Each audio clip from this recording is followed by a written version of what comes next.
Welcome to the Thinking Out Loud podcast. I'm Dr. Dave Hayes, and today I'm joined by my colleague, Dr. Clifton Sherrill, or as we like to call him, Cliff. So Dr. Sherrill, or Cliff, has been with us since 2010 at Troy, and he comes from, gets his PhD from Florida State University. So how you doing, Cliff? Real good. Good to be with you, Dave. So tell me something, or tell everyone something about yourself. Well, as you say, I've been with Troy now for 12 years. I'm based out in the Pacific region with Troy on Okinawa at Kadena Air Base.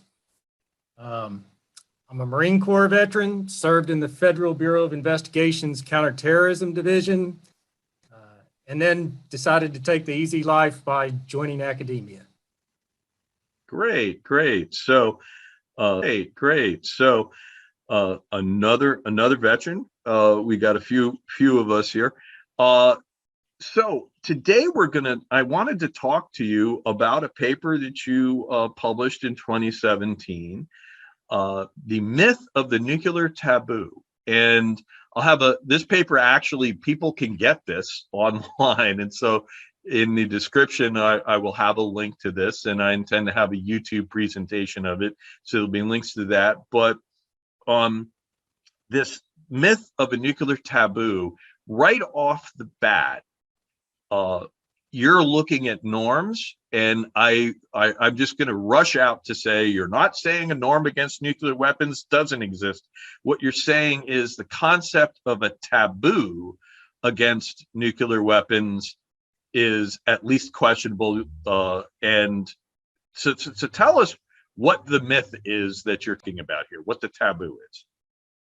Right. So when I look at the scholarship on non-use of nuclear weapons, for most of the Cold War, the idea was deterrence explains why nuclear weapons haven't been used.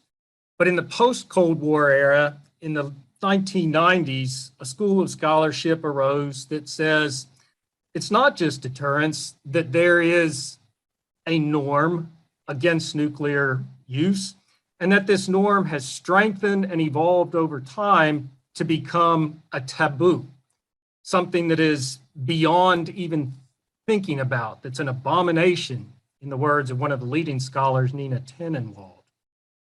And my point is, I don't think that this norm has risen to the level of a taboo in the way that she presents it.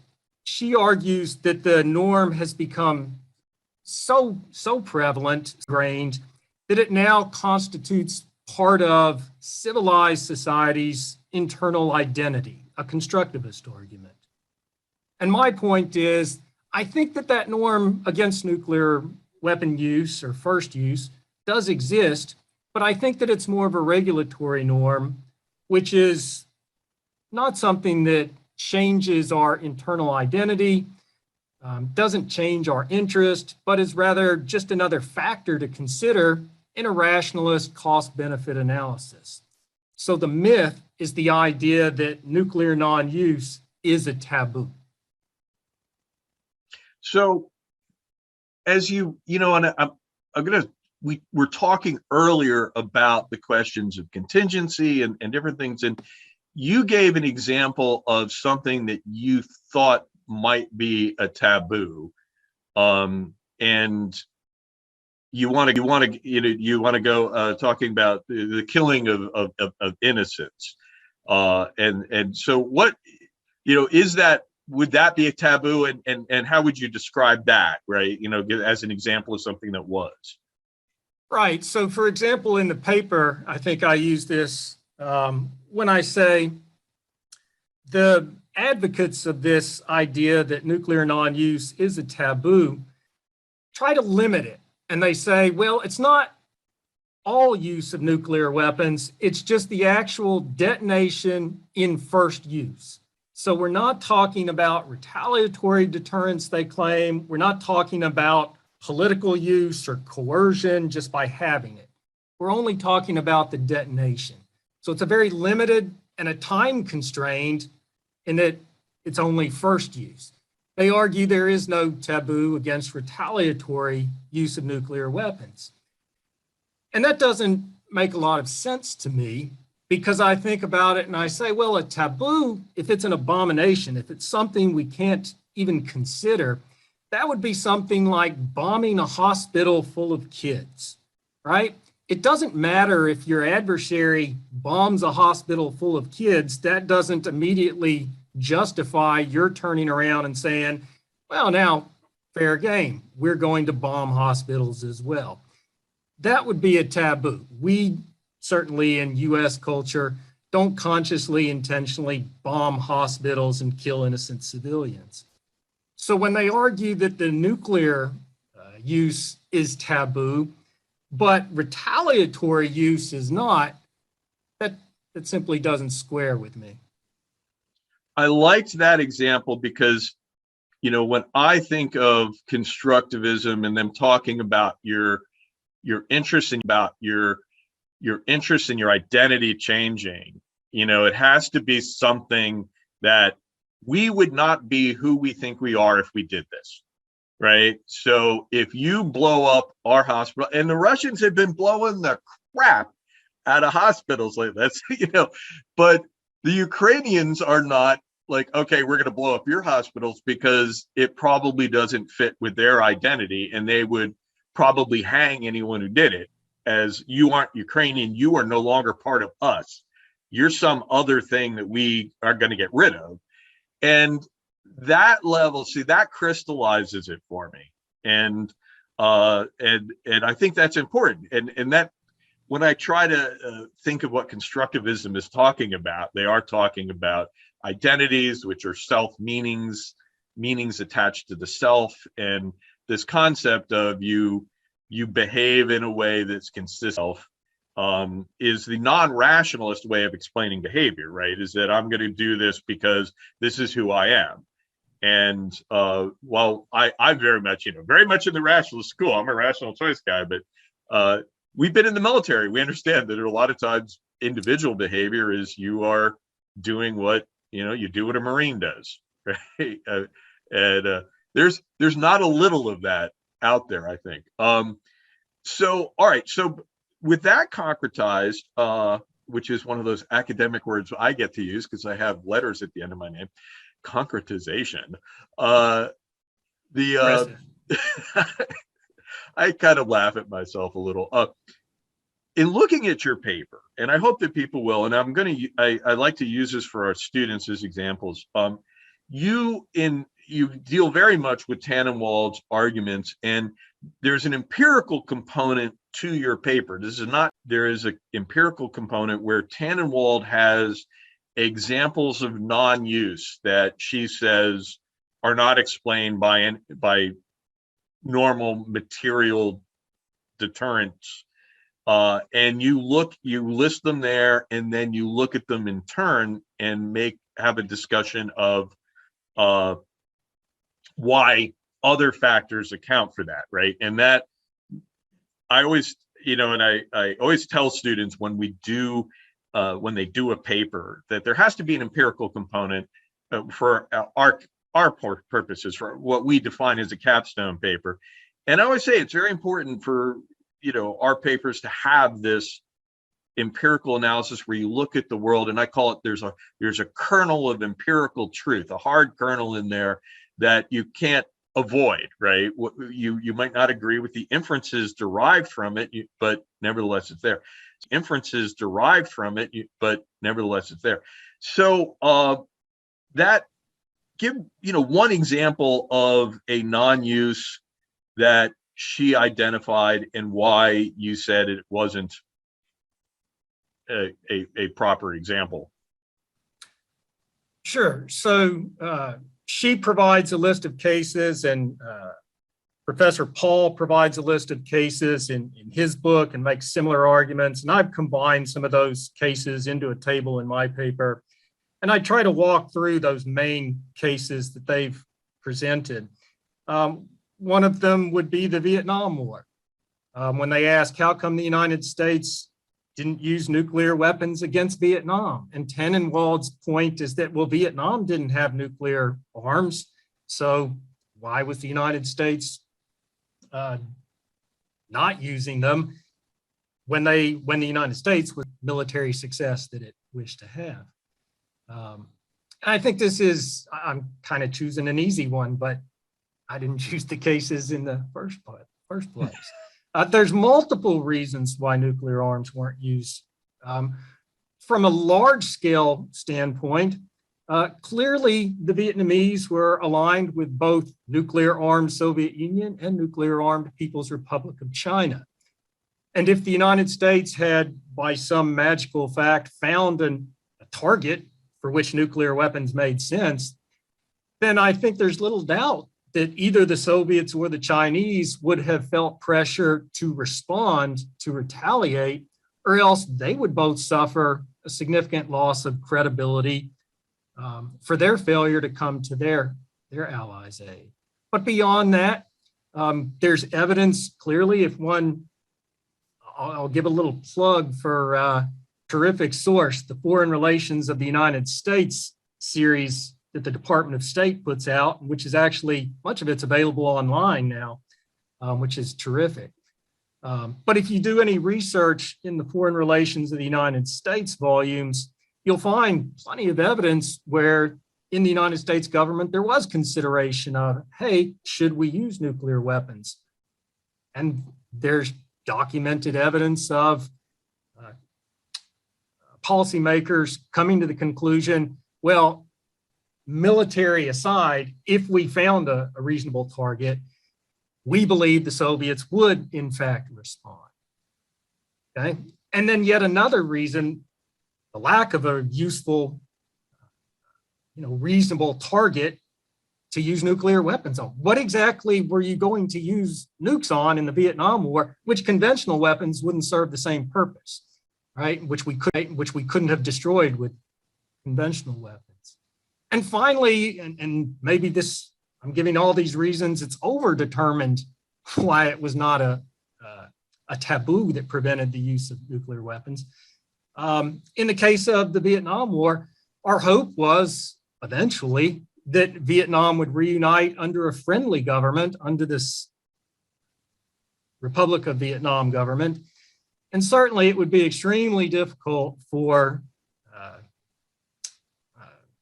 Saigon to try to rule over a people which it had agreed to use nuclear weapons on, or agreed with its ally to use nuclear weapons on. So we have evidence that Diem originally asked the United States government, no, don't even think about using nuclear weapons. This is not politically something that we have a taboo, that nuclear weapons are so horrible that it's contrary to our self-perception of who we are.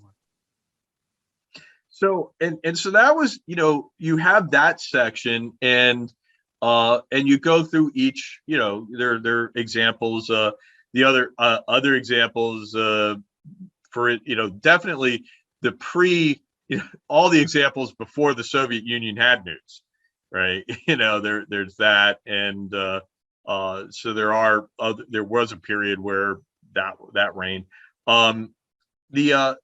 You go into a more theoretical discussion of things, and with some look at the evolution of norms and where the norms came out. At one point you make is that if there is a taboo, that there's an inconsistency with there being a taboo and the policy or the idea of the policy or the idea of deterrence, right? And that, kind of the whole framework of building deterrence and talking about it negates the possibility of a taboo. And so you have, like I say, it's a different type of norm you're talking about. So you might want to address the inconsistency question a bit. Right. Well, I think the main inconsistency is the heart of retaliatory deterrence theory is credibility. The target of your retaliatory threat has to believe that you have the capabilities and the will to respond with the punitive action that you're threatening. If there is in fact a taboo, that undermines the credibility of the deterrent threat. why would anybody believe if in fact this taboo exists, and if, as both Tannenwald and Paul at various points suggest, that it's I hesitate to use the word universal, but I think the exact terms they use are civilized international society.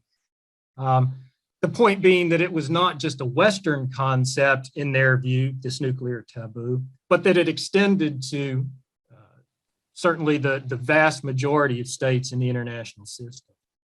So if that taboo existed, it undermines the very heart of deterrence because there'd be no credibility left. But the idea with respect to the norms, and I should stress this point, again, I'm not arguing that there's no norm against non-use of or a norm against first use of nuclear weapons. I think there is such a norm. I just find that norm originates in the old just war theory, which has been around for centuries and centuries, mostly codified in the international laws of war today.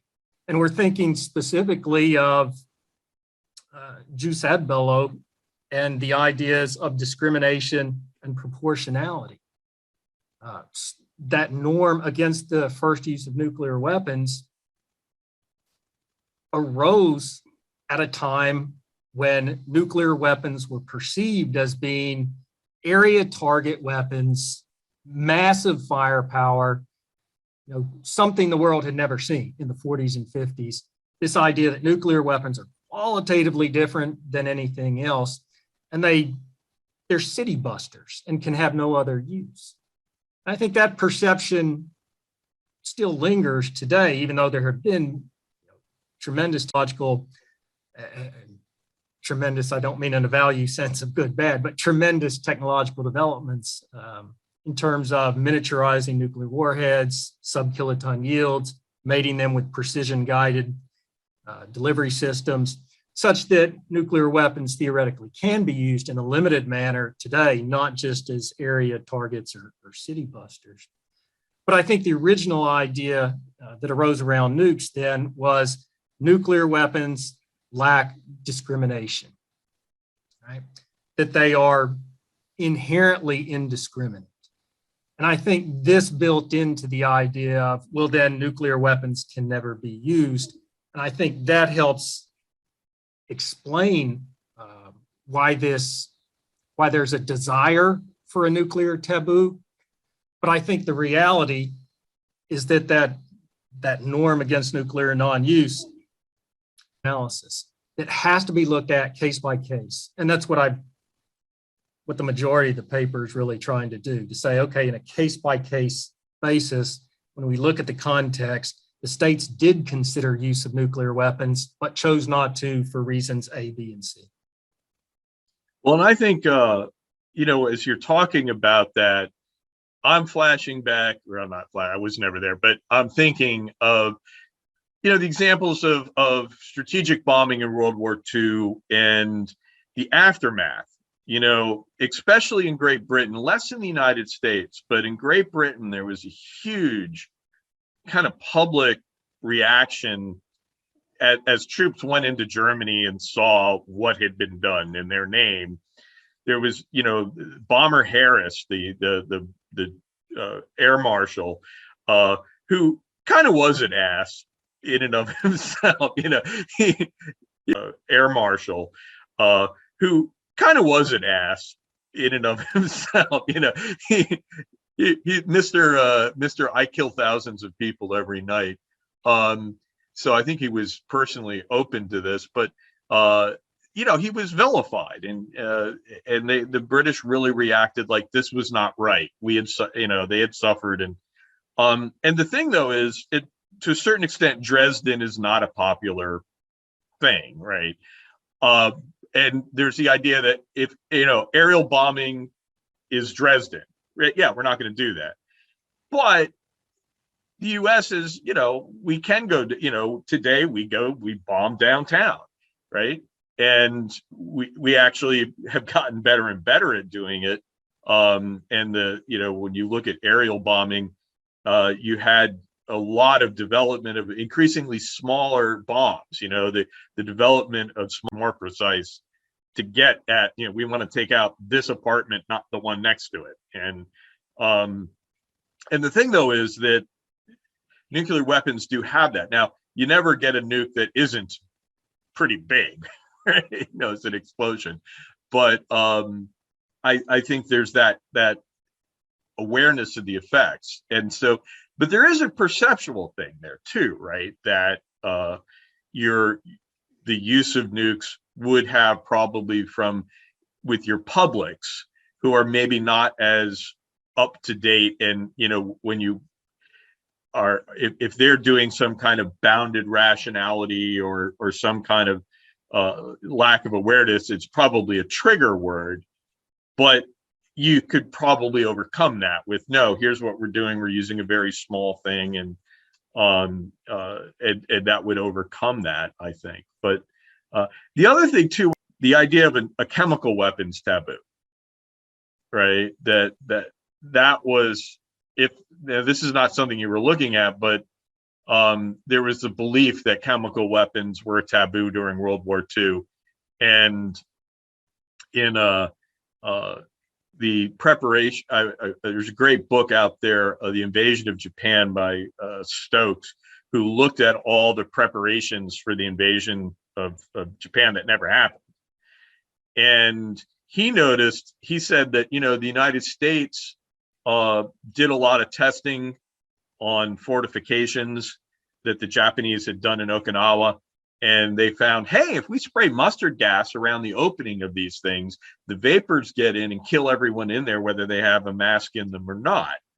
And their testing showed that it was just very effective. And he said tons of bulk mustard were moved to Manila. And there was the idea that, hey, if there was a norm there, it was going to break down. It looked like it was breaking down in the face of, well, we are going to use these things because they're going to be effective in a limited way, that people might have freaked out about what you were about using chemical weapons a little, but they probably would have explained, well, look, we're doing it in this way. And so now that's a lot of counterfactuals in there, but that idea. Yeah, I think you're raising the right points here, and this is really central to why, to the so what of this paper, right? Who cares if the norm is based in the constitutive origins or it's based in the rationalist regulatory origins, so long as there's a norm? Well, it turns out it does matter for the very reasons you were just raising. With the matter, the cost benefit, right? The rationalist cost benefit. What we've seen over history is that states will violate just war norms, right? From the use of firebombing in Dresden and in Tokyo, through the use of chemical weapons by Saddam Hussein in the Iran-Iraq War, through the genocide in Cambodia under the Pol Pot regime, through Syria's use of chemical weapons and barrel bombs most recently. If states believe that it's in their interests, they're willing to break that norm, to violate that norm, if it's just a cost-benefit thing, right? But if it were a taboo thing, they would never be willing to do this. And so it does matter, is my point in the paper, where we locate the origins of that norm. Because if we buy in, we locate the origins of that norm. Because if we buy into the idea that there is a taboo and it's part of who civilized international society is, then we really need not concern ourselves with the use of nuclear arms anymore. And we can dismiss fears of nuclear proliferation since they would never be used anyway. We don't have to worry about spending $100 billion in modernizing our nuclear forces. We don't need to worry about the non-proliferation treaty or violations thereof because of this taboo. And my point is, well, we damn sure better worry about those things because it's not a taboo. It is a rational cost-benefit analysis, and history shows states are willing to violate a rationalist norm. So one might actually say a clear-eyed assessment of the interest-driven conditional nature to policymaking that aims to avoid nuclear detonation in the future. I think, well, you 100% did say correct. that. That's the last sentence from your paper. I liked that sentence, by the way. I wanted to get it in somehow. So, Thank you, sir. I thought that was a great ending to your paper, and but the substance is what we were just talking about. So great. Well, all right. Thank you. That's what we wanted to do, and just at the end here, what courses have you got coming up this year? You've got you teach online, right, with us, and if people are still here listening to this, a lot of them are our students. What courses do you particularly like teaching? What do you think is your go-to course or courses? Every course you teach is wonderful, of course, but did a course on Iranian security and just taught that 1 or 2 terms ago, and we'll be teaching it again coming up in either term 1 or term 2 in the start of the new academic year. And that's based on a book I wrote called Losing Legitimacy, talking about the coming crisis, in my view, for the state of Iran when the current supreme leader passes on, and how they're going to deal with that succession. So that course is of particular interest to me. I certainly enjoy the security-oriented courses, military strategy and IR, geostrategy and intelligence. So I look forward to teaching all of those. Well, I know that before you, in the run-up to whenever you're teaching the Iranian thing, we do want to get together and talk about your book and talk about that course. But that's going to be another podcast. I think this nuclear stuff I thought was relevant now because we are looking at the question of nuke. We're revisiting a lot of security questions that a lot of people thought we weren't going to revisit. So obviously talking about Russia and Ukraine. So great. Well, that leaves us with something to come back to in the future. So I guess we're going to start playing the exit music. And I'll just say I'm Dr. Dave Hayes. And I want to thank you for joining Dr. Sherril and I on the Thinking Out Loud podcast. And we hope you'll listen to us again. So everyone have a good day. Thanks a lot. Good to be with you, Dave.